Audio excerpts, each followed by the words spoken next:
Good day, everyone. I am Micah Tugas, and today we will now discuss our topic about reflective practice and professional development with learning objective develop a professional philosophy for competency-based education.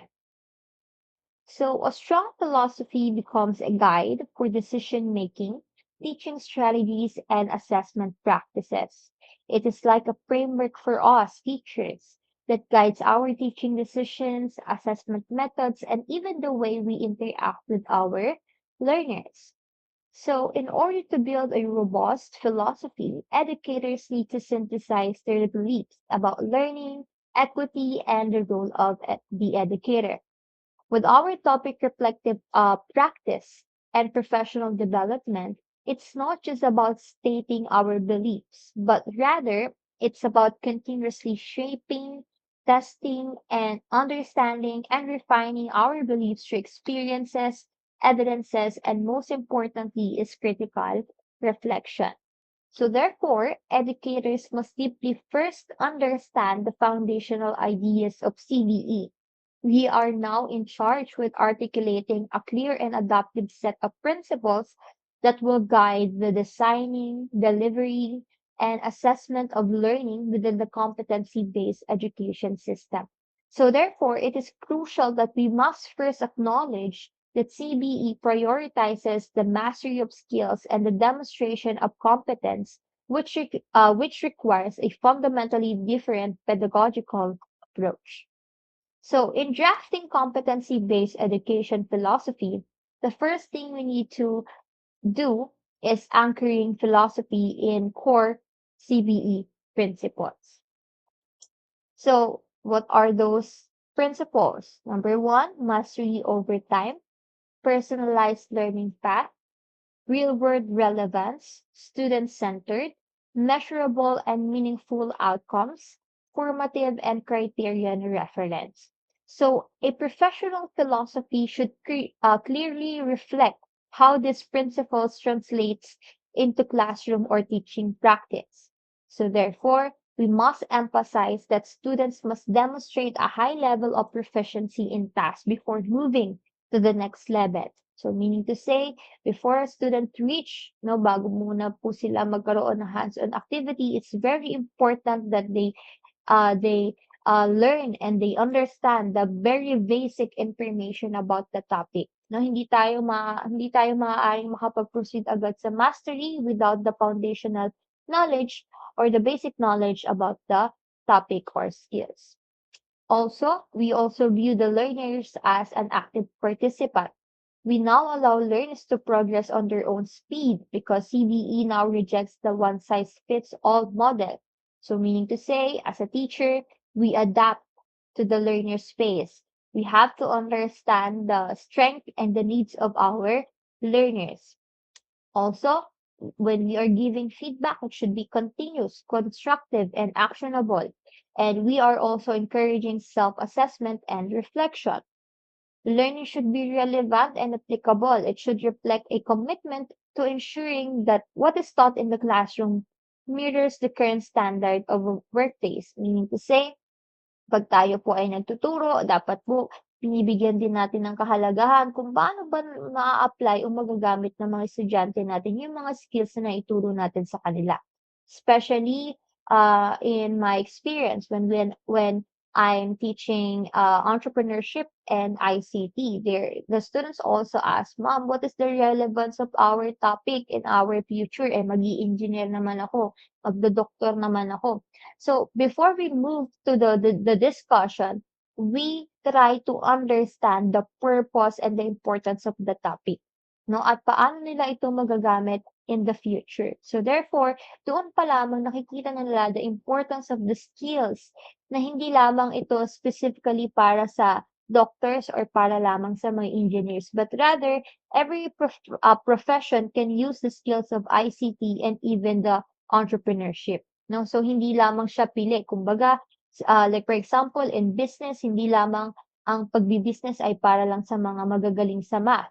Ang pagbi-business ay hindi lamang para sa mga businessman. Even the teachers, the doctors, they can also be a businessman or They can also study entrepreneurship. So, wala po siyang nabibilang. So, doon pa lamang na ipapakita natin yung relevance ng skills at ng topic na yun in a real-life setting. And also, we use a clear and measurable competency standards. Tinitignan natin, no? Kumbaga, tinitingnan natin, ma-achieve kaya ng student itong mastery na sinet ko, itong competency na sinet ko. Defining exactly what learner must know and do, ensuring that the both educator and the students have the shared understanding of success. So dapat meron talaga tayong target or goal when we are creating standards, no? Kumbaga, doon pa lamang nakikita natin both the student and the teachers have the same idea or definition kung ano yung magiging success nila in that particular competency.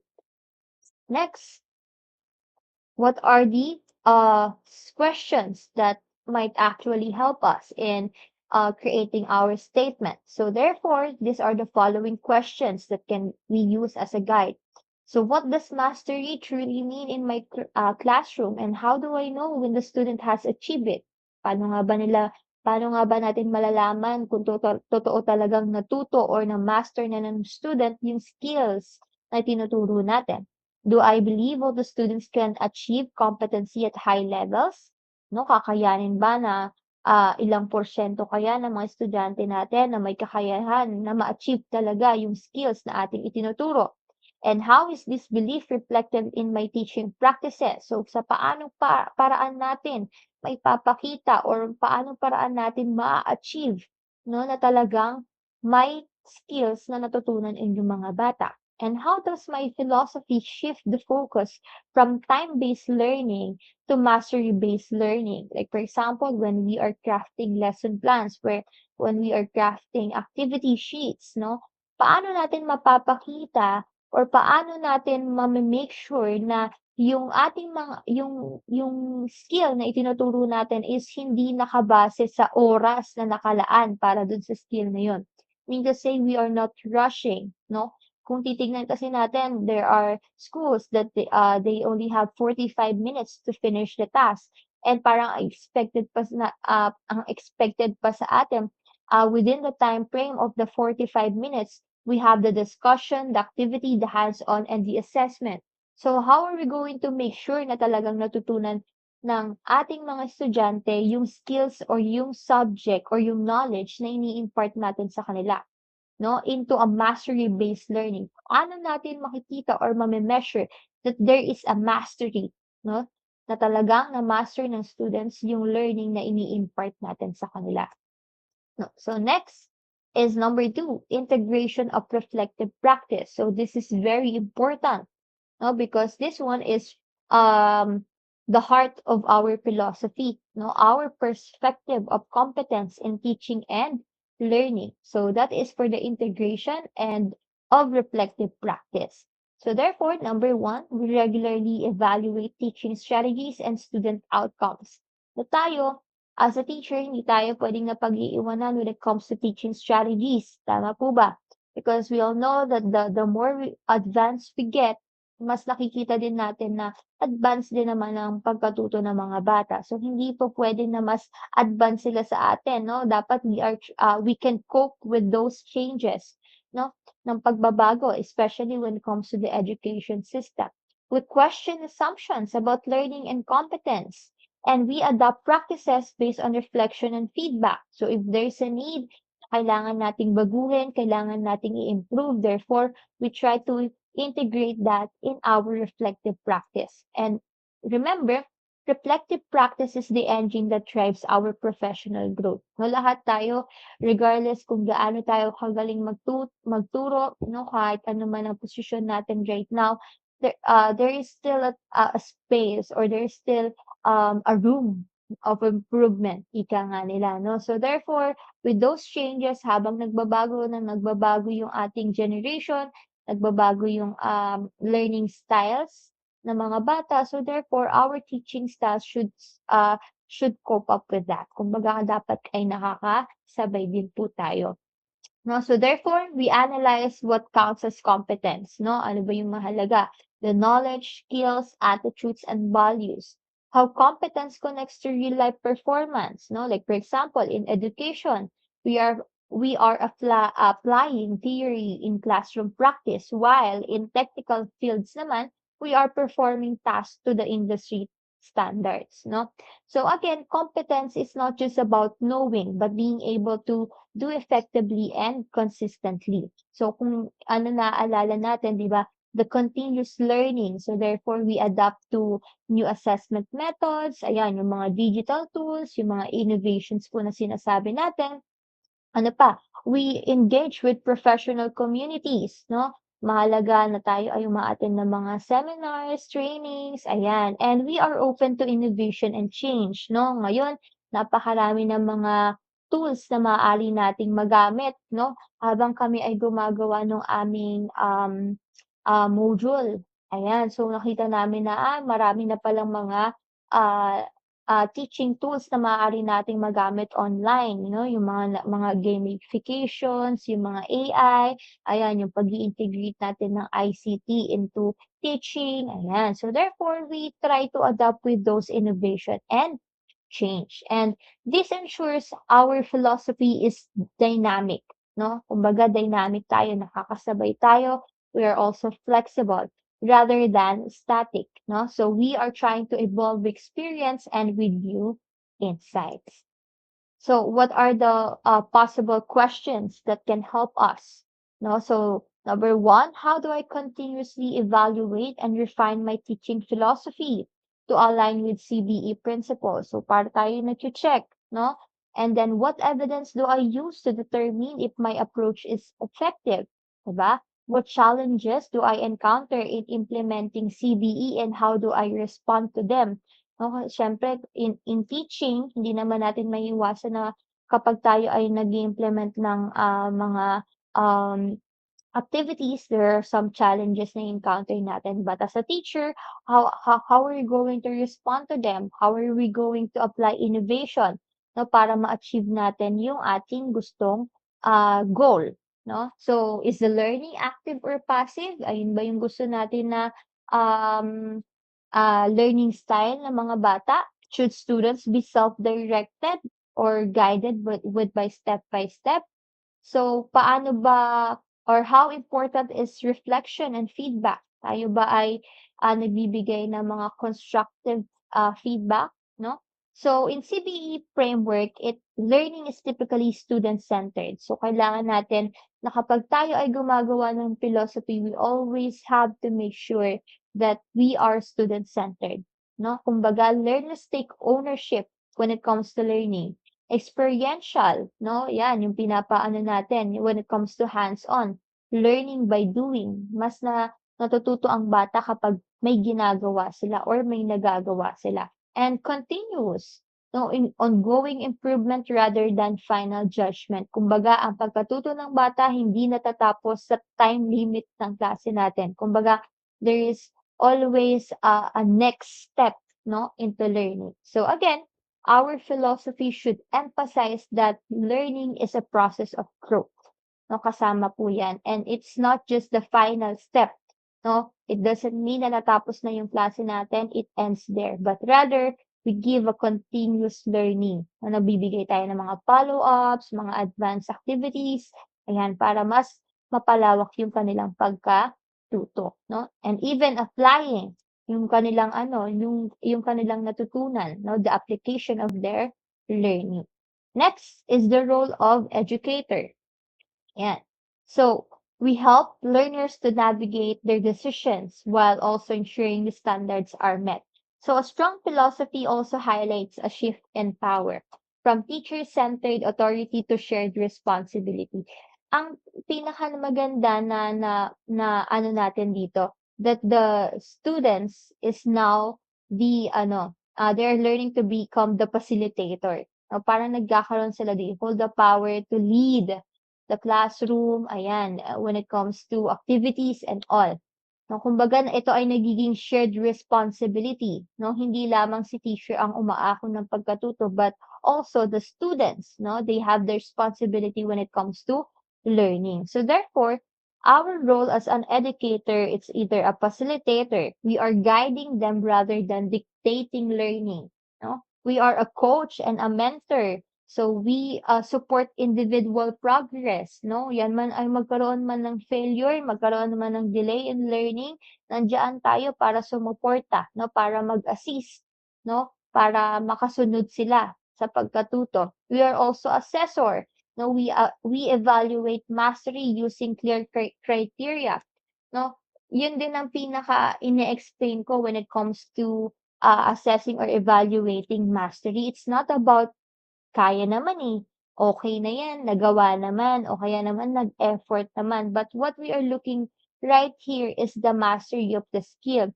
No, hindi natin basta binibitawan yung bata kasi nga partially nagawa niya yung task or merong siyang na-achieve dun sa skill na yun. But what we are looking right here is the full mastery of the skill. No, yung talagang kayang-kaya talaga ng bata na confident siyang nakakapag-navigate ng mga tools na itinuturo natin sa kanila.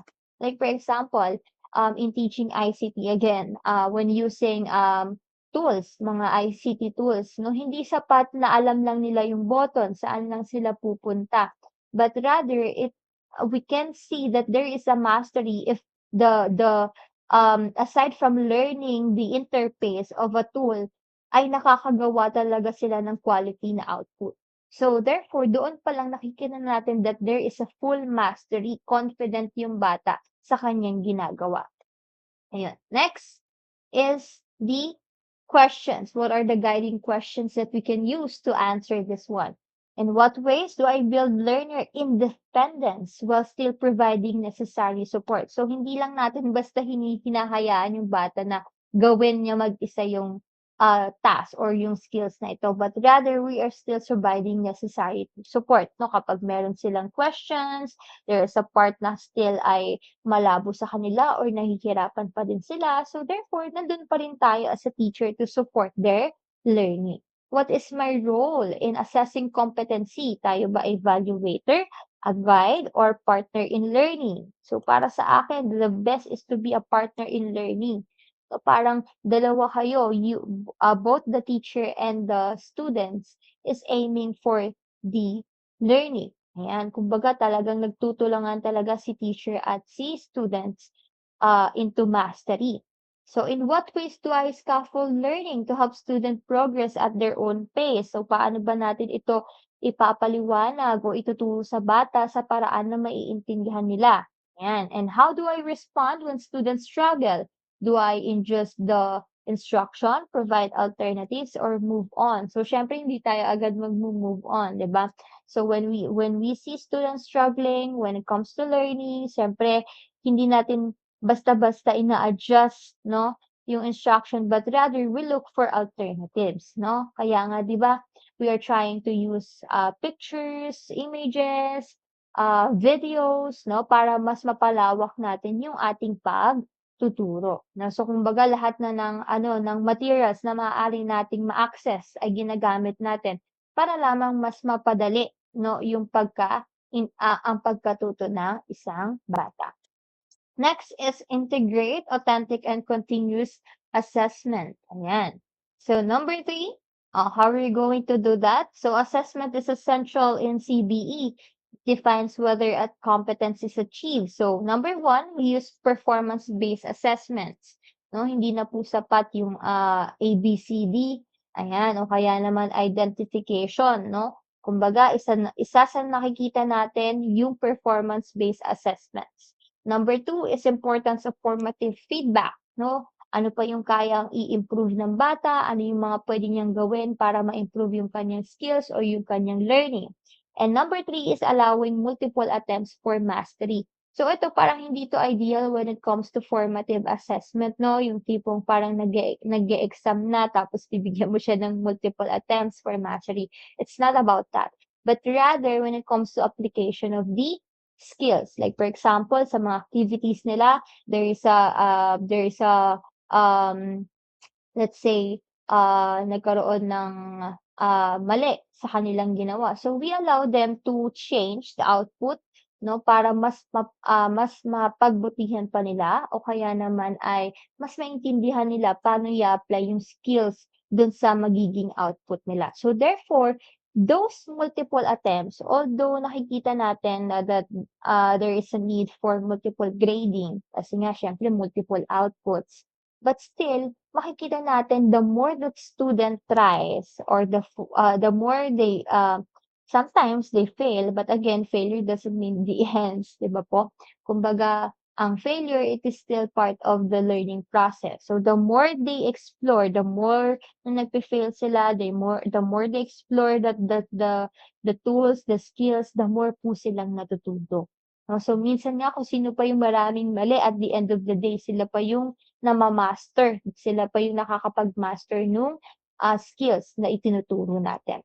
So therefore, CBE assessment is criterion reference. Nakabase po tayo sa standards, not comparison with others. No, kumbaga tinitingnan natin yung standards na sinet natin, hindi yung pag kukumparahin natin yung output ng isa at ng output ng isa. No, we have to be transparent and fair. Ang focus natin is based on the evidence of skills and not on memorization. So therefore, a strong philosophy must influence actual practice such as designing competency-based curricula, creating clear and measurable learning outcomes, using formative assessment to guide learning, and providing timely constructive feedback. Again, remember, without application, the philosophy remains theoretical rather than impactful. Next, ayan. So what are the questions that can help us to integrate authentic and continuous assessment? Number one, what is my role in assessing competency? Tayo ba evaluator, guide, or a partner in learning? How do we ensure that our feedback promotes growth rather than just judging the performance? Do I create opportunities from students to learn from their mistakes and improve? And, and then next is equity and inclusivity. Ayan. So CBE promotes, of course, equity by allowing students to progress at their own pace. It actively supports inclusion through practical strategies. So in recognition po no, ng diverse learning styles, flexible pacing to accommodate different needs, and pair opportunities for all students to succeed. Example, every learners deserve the time, support, and pathways needed to reach competence. No, hindi dapat ito minamadali. No? So, what is our guiding question for this? How do I adapt my role to meet the diverse needs of all learners? Am I creating an inclusive environment where every student has the opportunity to succeed? Ayan po. And next, ano po?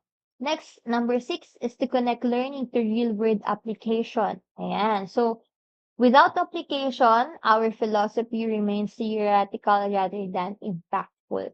So number 1, we link competencies to career readiness or life skills.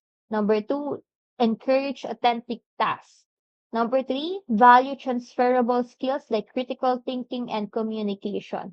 So for this one, ayan, gaya nga po ng sabi ko sa inyo, when I am teaching entrepreneurship and ICT, I often encounter students asking, "Ma'am, ano po ba, relevant po ba yan sa magiging kurso ko sa college?" And I always answer yes.